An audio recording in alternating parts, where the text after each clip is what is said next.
Hello बच्चों, आपका अपने चैनल स्किल स्टडी सेंटर में एक बार पुनः स्वागत है। तो आज आपके लिए बिलियन में बिलियन आप लेंगे मिलीलीटर में और इनटू क्या होगा 1000। देखिए होता क्या है, मोलरता होती क्या है आपको पहले ये पता होना चाहिए। जो 1 लीटर बिलियन होता है, 1 लीटर बिलियन में जो बिले के मोलों की संख्या होती है उसी को कहा जाता है मोलरता। उसे क्या बोला जाता है? मोलरता। तो आपको याद होना चाहिए, उसी पे आधारित एक फॉर्मूला बना हुआ है।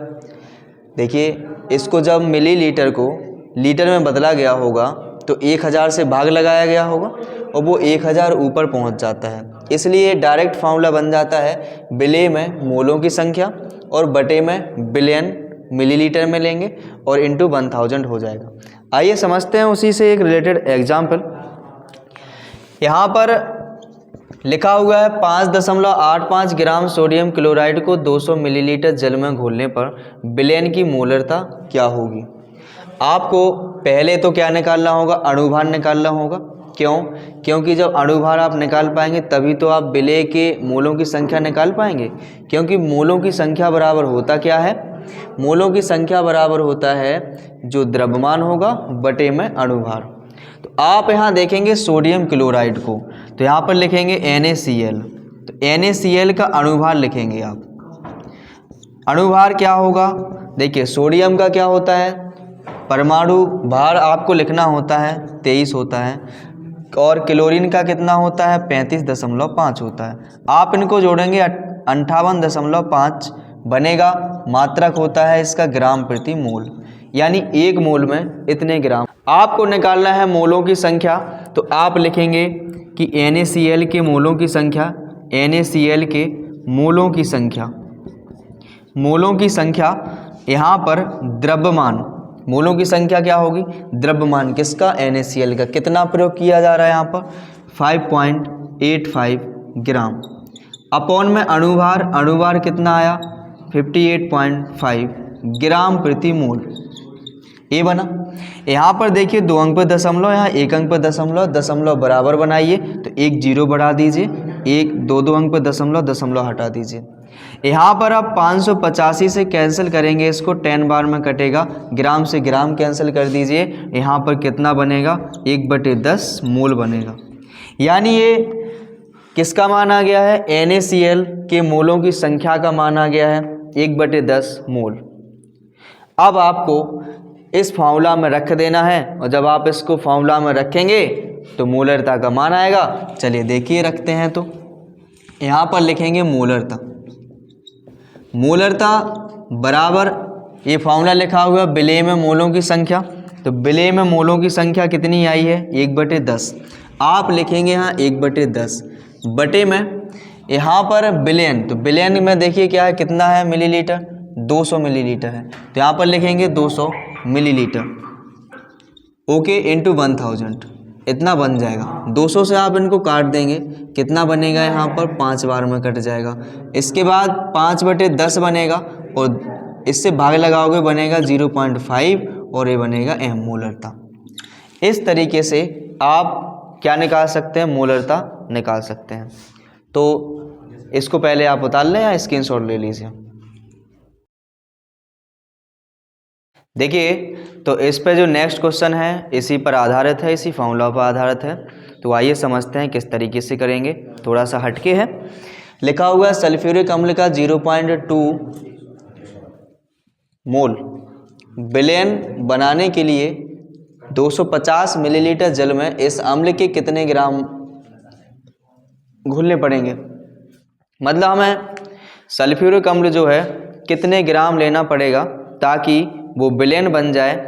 कितने का? 0.2 मोलरता वाला, 0.2 मोलरता वाला द्रव्यमान वो बिलियन बन जाए। तो आपको करना क्या है कि दिया क्या गया है, ये तो देख ही नहीं रहा होगा। यहाँ पर दिया गया है मोलरता कितनी दी गई, आप लिख लेंगे पे जो दिया गया है। मोलरता कितनी है? 0.2 m। इसके बाद यहाँ पर जल का जो भार दिया गया है वो कितना है? जल का जो भार है, या बोल सकते हैं कि आयतन है, जल का आयतन लिख लीजिए। जल का जो आयतन दिया गया है वो कितना दिया गया है, 250 ml, इतना दिया गया। सल्फ्यूरिक अम्ल दिया गया है, सल्फ्यूरिक अम्ल बताना है कितना है उसमें। तो सल्फ्यूरिक अम्ल का आपको अणुभार निकालना होगा, तो आप लिखेंगे यहाँ पर H2SO4, H2SO4 का अणुभार। H2SO4 का अणुभार क्या होगा, देखिए H2SO4 का अणुभार H कितना 1 होता है, इसका परमाणु भार, 2 अणु है सो 2 का गुणा करिए, प्लस लगाइए। सल्फर का कितना होता है 32 होता है, प्लस ऑक्सीजन कितना होता है 16, और 4 गुना है, 4 का गुणा कर दीजिए। 2 प्लस के यहाँ 32 बनेगा, प्लस 16 चौके 64 बनेगा, यहाँ पर हो जाएगा 98। यानी H2SO4 का जो अणुभार बना वो 98 ग्राम प्रति मोल बना। आपको निकालना क्या है, आपको निकालना है जो विलेय है उसका द्रव्यमान। आप जानते हैं कि चूंकि विलेय के मोलों की संख्या क्या होती है, विलेय के मोलों की संख्या यहाँ पर विलेय क्या है H2SO4, यानी H2SO4 के मोलों की संख्या क्या निकलेगी, आप लिखेंगे यहाँ पर H2SO4 का द्रव्यमान, H2SO4 का द्रव्यमान बटे में अणुभार, क्या होगा अणुभार, ये फॉर्मूला में रखा जाएगा। यहाँ पर H2SO4 का द्रव्यमान आप लिखना चाहें तो x लिख लीजिए, नहीं तो ऐसा ही लिखे रहने दीजिए। H2SO4 का द्रव्यमान, H2SO4 का द्रव्यमान बटे में अणुभार कितना है इसका 98, आप इतना लिखेंगे। आपने फॉर्मूला सीखा था मोलरता वाला, ध्यान दीजिए, आपने फॉर्मूला सीखा था मोलरता वाला। तो मोलरता का सूत्र क्या होता है, देखिए मोलरता बराबर होता है विलेय में मोलों की संख्या बटे में होगा बिलियन लेंगे मिलीलीटर में, और इनटू में होगा 1000। यहाँ पर विलेय में मोलरता कितनी दी गई थी, देखिए 0.2 दी गई थी। विलेय में मोलों की संख्या की जगह आप क्या लिखेंगे, H2SO4 का द्रव्यमान बटे में 98। तो यहाँ पर लिखेंगे H2SO4 का द्रव्यमान और बटे में क्या होगा, बटे में होगा 98, और इनटू यहाँ पर बिलियन किस में दिया गया है, मिलीलीटर में कितना दिया गया 250, तो यहीं पे 250 इनकी संख्या गुणा हो जाए, इनटू यहाँ बनेगा 1000। यहाँ पर क्या होगा, इससे काट दीजिए, 4 बार में कट जाएगा, ओके।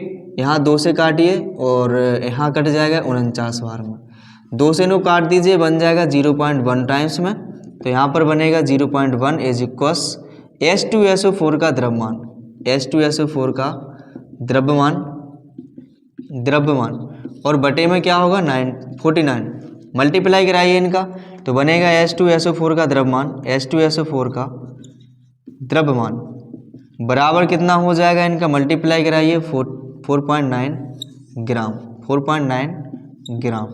यानी जब 0.2 मोलरता वाला आपको विलयन बनाना होगा, कितने में घोलना है, 250 मिलीलीटर जल में जब घोलना होगा सल्फ्यूरिक अम्ल, तो उस सल्फ्यूरिक अम्ल की जो मात्रा होगी वो कितनी होगी, 4.9 ग्राम होगी। तो आपने मोलरता से संबंधित 2 टाइप के प्रश्न समझ लिए हैं, ओके। तो अगर अभी तक आपने चैनल को सब्सक्राइब ना किया हो तो चैनल को सब्सक्राइब कर लें, वीडियो को लाइक कर दें और अपने दोस्तों तक वीडियो को शेयर कर दें, ताकि आपके दोस्त भी इसको समझ सकें और ऐसे जो समस्याएं आती हैं उन समस्याओं का समाधान कर सकें। तो मिलते हैं अगली वीडियो में, धन्यवाद।